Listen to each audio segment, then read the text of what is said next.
Shalom, salam berkat dari kami untuk pendengar sekalian.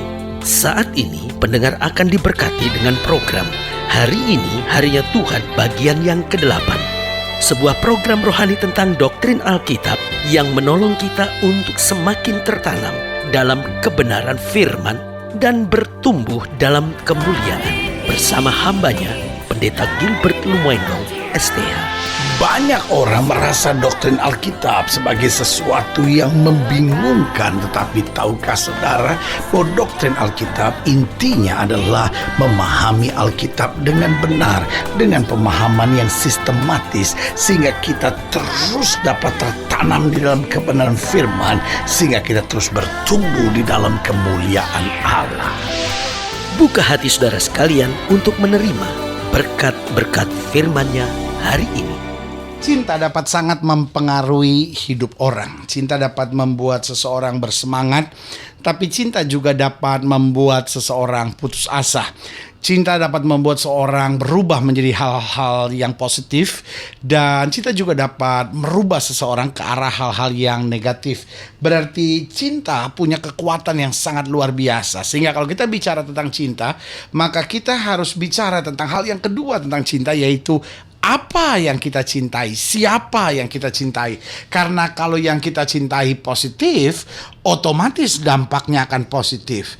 Kalau yang kita cintai negatif, maka otomatis dampaknya pasti negatif. Itu sebabnya jika seorang karena cinta akhirnya menjadi seorang yang baik, maka kita akan berkata, wah, pasti dia mencintai orang yang tepat, ya kan? Ada orang-orang yang tadinya hidupnya nggak benar, lalu orang berkata, wah, setelah dia menikah sekarang hidupnya kok betul-betul sungguh-sungguh dalam Tuhan.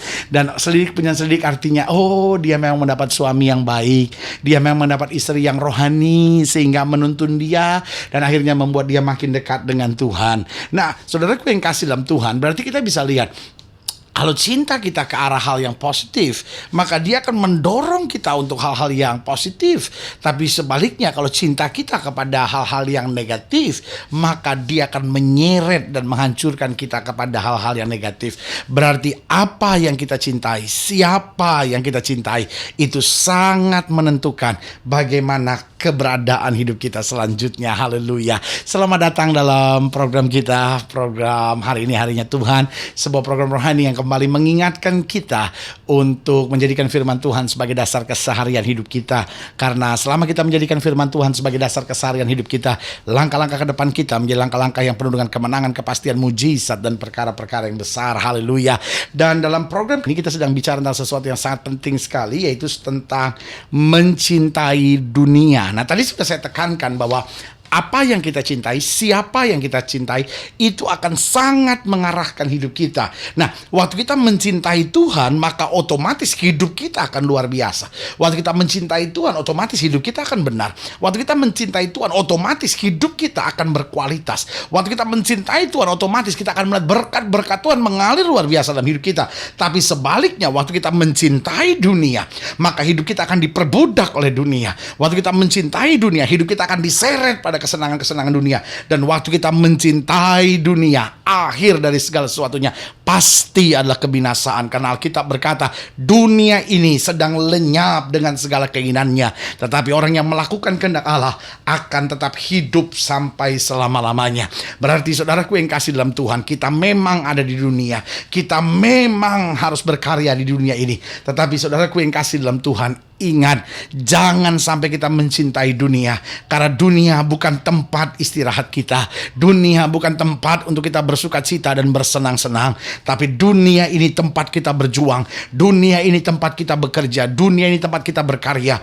Karena Alkitab berkata, Bapakku masih bekerja sampai sekarang, karena itu aku bekerja juga. Yesus dengan tegas berkata, bekerjalah selagi hari siang, akan tiba datangnya malam di mana tidak ada lagi kita yang bisa bekerja. Berarti selama kita ada di dunia itu siang, kita harus bekerja keras jelas. Kita harus jadi saksi Tuhan. Kita harus jadi terang Tuhan. Kita harus menjadi alat dalam tangan Tuhan. Tetapi ada saatnya Kristus datang kembali di awan-awan, menjemput kita masuk dalam kemuliaannya. Itulah malam di mana ada pesta perkawinan anak domba, di mana kita akan sama-sama menikmati hal-hal yang luar biasa. Kata Alkitab, mahkota sudah Tuhan sediakan bagi setiap mereka yang layak untuk menerimanya. Haleluya. Nah, di dalam 2 Timotius pasal 4, dalam 2 Timotius pasal 4 ayat yang ke-9 sampai ayat yang ke-10, ada 2 ayat penting ini yang kita mau pelajari dalam program hari ini.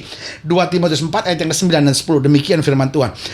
Berusahalah supaya segera datang kepadaku, karena Demas telah mencintai dunia ini dan meninggalkan aku. Ia telah berangkat ke Tesalonika, Kreskes telah pergi ke Galatia, dan Titus ke Dalmatia. Nah, ada sesuatu yang menarik perhatian saya di sini. Paulus sedang bicara sama Timotius dari hati yang terdalam ketika dia ada dalam penjara. Berusahalah supaya segera datang kepadaku, karena Demas, salah seorang yang dekat, salah seorang yang sama-sama tadinya melayani dengan Paulus, sekarang telah mencintai dunia sehingga dia meninggalkan aku. Nah, saudaraku yang kasih dalam Tuhan, ini yang sangat berbahaya, virus yang sangat berbahaya dalam ladang Tuhan. Jika orang yang melayani Tuhan kemudian telah mencintai dunia, jangan sampai orang-orang yang sudah bertobat, orang-orang yang sudah lahir baru, akhirnya mencintai dunia ini. Nah, mungkin sudah berkata, lu apa cirinya seorang mencintai dunia? Loh, kita kan sama-sama ada di dunia. Apakah itu berarti kita nggak boleh nonton TV? Lalu kalau kita nonton TV berarti kita mencintai dunia? Apakah itu berarti kita nggak boleh main-mainan yang ada di dunia ini? Seperti kalau kita main catur misalnya, lalu semua orang berkata, oh itu mencintai dunia. Apakah itu berarti kita nggak boleh main basket? Kita nggak boleh berenang? Lalu kita nggak boleh terlibat dalam olahraga dunia ini? Lalu kita berkata, oh itu dia mencintai dunia kalau begitu. No, ciri seorang mencintai dunia saya pelajari di sini ada beberapa hal. Yang pertama, seorang yang mencintai dunia adalah seorang yang tidak siap berkorban dalam melayani Kristus. Sehingga Paulus berkata dia meninggalkan aku. Kenapa? Karena aku sekarang sedang dalam penjara. Ketika pelayanan pekerjaan Kristus membutuhkan pengorbanan, dia tidak siap. Bukan berarti hidup Kristen nggak boleh ini, nggak boleh itu. Ada banyak orang yang menganggap bahwa hidup Kristen is a bored life gitu. Hidup yang sangat membosankan. Kenapa? Karena ini nggak boleh, itu nggak boleh. Ini duniawi, ini sesat. Ini membawa kita masuk neraka. Kayaknya hidup Kristen tuh terjepit banget gitu. Hidup Kristen kayaknya nggak berwarna sama sekali. Hidup Kristen kayaknya membosankan sekali. Sebagai hamba Allah, saya mau ingatkan buat saudara bahwa seorang yang mencintai dunia bukan berarti orang yang mungkin dia sama sekali nggak peduli dengan gereja, sama sekali nggak peduli dengan agama. Orang yang mencintai dunia bisa saja adalah orang gereja, bisa saja adalah pelayan-pelayan Tuhan, bisa saja terlibat dalam kegiatan-kegiatan rohani, hanya tidak siap dalam berkorban, dalam melayani Kristus. Orang-orang yang mencintai Kristus adalah orang-orang yang siap berkorban ketika pelayanan pekerjaan Tuhan membutuhkannya. Yang kedua saya pelajari, seorang yang mencintai dunia adalah seorang yang tidak sabar dalam menanti waktu Tuhan. Nah, ini persoalannya. Alkitab dengan tegas bilang, jalanku bukanlah jalanmu.